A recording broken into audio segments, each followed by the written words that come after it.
네, 여러분 안녕하세요. 37년 전통의 믿고 보는 무엇이든 물어보세요. 오늘은 이번 주에 쏟아진 각종 의학, 건강 관련 핫 이슈들 검증해보고요. 방송 당일 못다 푼 궁금증들 속 시원하게 풀어드리는 무엇이든 물어보세요 플러스로 꾸며드리겠습니다. 네, 오늘도 지난 한 주간 쇄도한 궁금증 말끔히 풀어주실 네 분 모셨습니다. 엄중식 교수님, 오상호 교수님 안녕하세요. 네, 잘 나오셨고요. 그리고 김규남 교수님, 그리고 베이로 씨도 함께하겠습니다. 반갑습니다. 안녕하세요. 자, 이렇게 믿을 수 있는 전문가 분들과 함께 이번 주 쏟아진 각종 의학, 건강 핫 이슈들 검증해보고요. 생방송 시간에 못다 풀어드린 궁금증들 오늘 속 시원하게 풀어드릴 텐데요. 방송 보시다가 궁금하신 점 있으시면 KBS 스마트폰 어플리케이션 티벗 이용해서 생방송 중에 문의 주시면 됩니다. 티벗 어플리케이션 다운로드 받으신 후에 무엇이든 물어보세요. 방송 페이지로 들어오시면 바로바로 질문들 올리실 수 있습니다. 네, 최근 쏟아진 건강 관련 뉴스 가운데 반드시 짚어봐야 할 첫 번째 핫 이슈 바로 이겁니다. 함께 보시죠. 현재 신종 코로나 바이러스 감염증이 전 세계로 퍼져나가기 시작하면서 시민들의 우려가 점점 커지고 있는 상황인데요. 요즘에 뉴스에 나오는 걸 다 믿어도 될까요?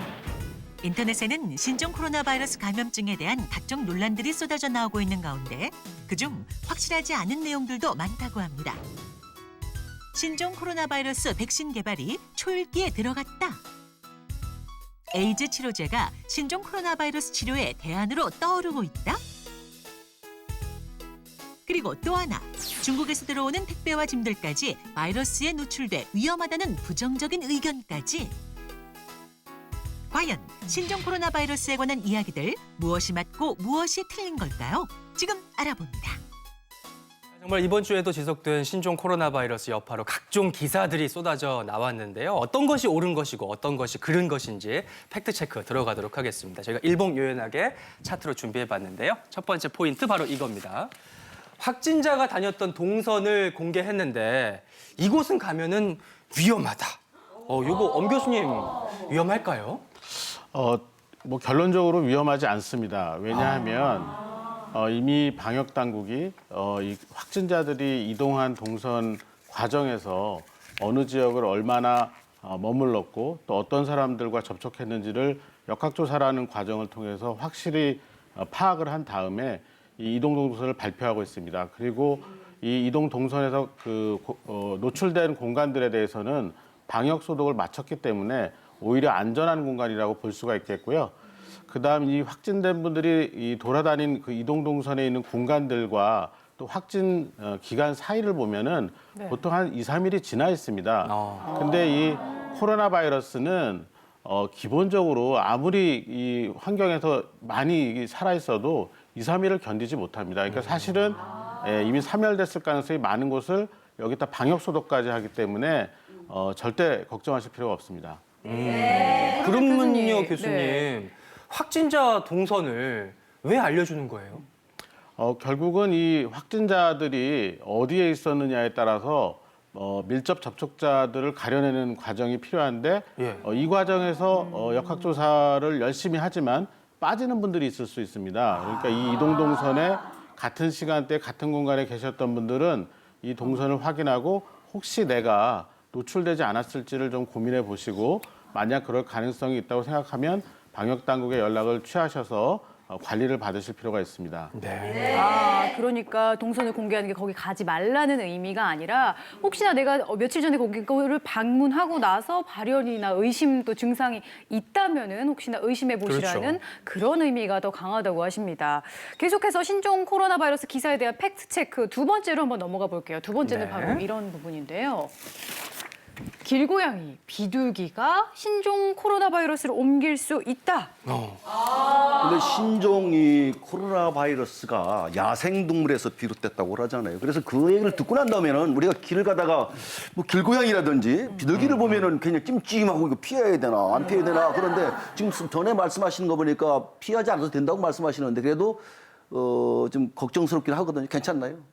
예, 이번에 그 신종 코로나 바이러스가 여러 가지 그 가능성을 가지고 그 얘기가 되고 있는데 특히 이제 박쥐에서부터 시작이 돼서 아마도 사람에게 넘어온 것 같다 이렇게 얘기를 하고 있고 그 과정에서 여러 가지 중간 동물들이 있는 것 같다라는 얘기를 하고 있습니다. 이제 그러다 보니까 이제 중국에서는 어떤 동물인지 확인이 안 됐기 때문에 야생동물에 노출되는 것들을 막기 위해서 접근을 하지 말아라 이렇게 얘기를 하고 있지만 예. 실제로 어떤 동물이 그런지는 정확하게 확인이 안 된 상태고요.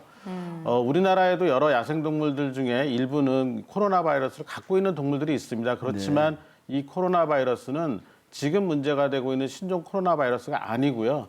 그리고 이 코로나 바이러스가 사람과 동물 사이에 이렇게 쉽게 왔다 갔다 하질 않습니다. 예, 그렇기 때문에 이 직접 만지거나 이런 상황이 아니면 더 가능성이 떨어지기 때문에 이렇게 굳이 피하면서 염려를 하실 필요는 없다고 봅니다. 네. 요새는 뭐 이웃 간에 반려동물 가지고도 찝찝해하고 얼굴 붉히는 일들까지도 있다고 하는데 정말 과학적인 근거 없는 과도한 걱정은 좀 자제하셔야 될 것 같아요.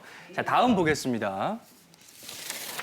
젊은 사람은 신종 코로나 바이러스가 감염돼도 전혀 위험하지 않다.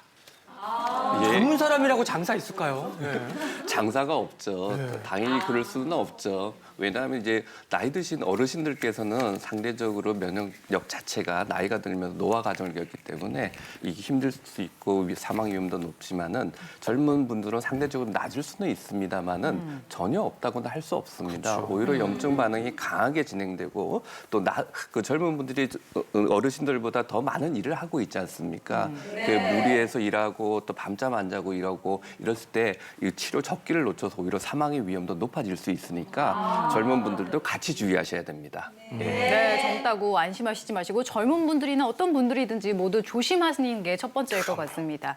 팩트체크 계속해서 이어가 볼게요. 네 번째는요. 바로 이런 얘기가 있었어요. 에이즈 치료제로 신종 코로나 바이러스를 치료한다. 아니 일단 이 약을 왜 쓰는 건지 그리고 왜 효과가 있다는 얘기가 나오게 된 건지도 궁금해요.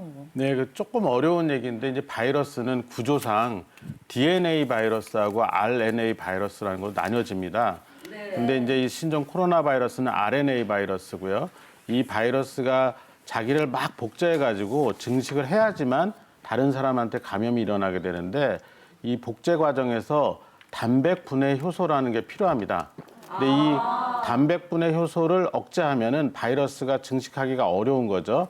그런데 이제 그 기존에 개발된 약 중에 이제 에이즈를 치료하기 위해서 만든 약제가 있습니다. 성분명이 좀 어려운데 로피나비어, 리토나비어라는 그런 성분의 약이 있는데 이 약이 이 성분이 이 단백 분해 효소를 억제합니다. 그래서 이 신종 코로나 바이러스 감염에서도 이 단백 분해 효소를 억제하면 좀 더 치료 효과가 있지 않을까라는 생각을 하고 환자들에게 투여를 하고 있습니다.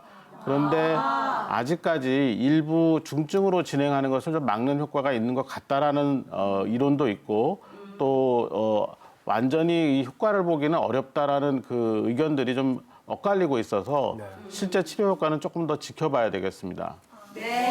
요즘 그 기사를 보게 되면 말이죠. 그 호주하고 홍콩에서 신종 코로나 바이러스 백신을 개발했다는 얘기를 듣고 우리가 이제 잘 됐구나 싶었는데 개발됐다는 얘기만 들으지 금방 약이 안 나오더라고. 왜 그런 거예요, 이게? 네. 예, 지금 이 보도는 조금 오해의 소지가 있는데 네. 이 백신이나 항바이러스제를 개발을 하려면 실제로 이 신종 코로나 바이러스를 분리를 해내야 됩니다. 그러니까 특별한 장치에서 배양을 해서 이 코로나 바이러스를 갖고 있어야지만 백신이나 항바이러스제를 만들게 되는데 이 과정이 성공했다라는 것이고요.